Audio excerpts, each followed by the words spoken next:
அதுக்காக அவர் வெளியே எங்க வேணா போய் தங்கிக்கிட்டோம். அத பத்தி எனக்கு ஒரு கவலையும் இல்ல. அப்புறம் வேற ஏதாவது பண்ணிடுவாங்களோன்னு பயப்படுறீங்களே, அது கூட பண்ணி தொலைக்கட்டும். எனக்கு அத பத்தி எல்லாம் ஒரு பயமும் இல்ல.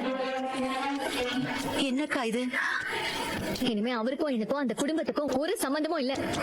இதுதான் என் குடும்பம், இதுதான் என் வாழ்க்கை. நான் இங்க இருக்கிறது உங்களுக்கு பாரமா இருந்தா சொல்லிடுங்க, நான் இப்பவே வெளியே போயிடுறேன். கண்மணி, ஏன் இப்படி எல்லாம் பேசிட்டு இருக்க? இல்லம்மா, வர்றோம், பாத்துக்கணும். வாங்கம்மா. பெரியமா, நீங்க கவலைப்படாதீங்க பெரியமா. அவன் மனசுல இருக்க வலி கொஞ்சம் ஆறட்டும். எப்படியாவது பேசி அவனை கன்வின்ஸ் பண்ணிடலாம். என்ன சார், கிளம்பிட்டீங்களா? சார் என்ன சொன்னாரு? கூப்பிட்டு பார்த்தோம், வரல. நீங்க எதுவும் ஒரி பண்ணிக்காதீங்க சார், அதான் நான் கூட இருக்கேன்ல, நான் பாத்துக்கிறேன் சார். நீயும் என் மகன் மாதிரி தான்ப்பா. அவனை பத்திரமா பாத்துக்கோ. அவனை உன் சொந்த அண்ணன் மாதிரி நினைச்சுக்கோ. என்ன, அவனுக்கு வேணுங்கிறத வாங்கி கொடு, சரியா? இந்தா. ஐயோ, என்ன மேடம் இது? அண்ணன் மாதிரின்னு சொல்லிட்டு இப்படி காசெல்லாம் தரீங்க? வேணாம் மேடம், இதெல்லாம் நான் வாங்க மாட்டேன். உன்னோட அன்பு எனக்கு புரியுதா. இது உன்னை சங்கடப்படுறதுக்காக இல்ல, கண்டிப்பா செலவுக்கு தேவைப்படும். வச்சுக்கோ. வச்சுக்க. சரி கேசவன், உன்னை நம்பிதான் போறோம். எதுவா இருந்தாலும் கால் பண்ணு. கண்டிப்பா சார். வரோம். வாங்க பெரியமா. சரிங்க.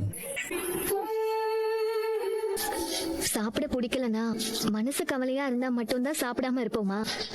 மதியானம் சாப்பிட்டதே என்னமோ எனக்கு சரிக்காத மாதிரி இருக்கு, அதான் வேண்டான்னு சொன்னேன். வேற ஒண்ணும் இல்ல. தேவை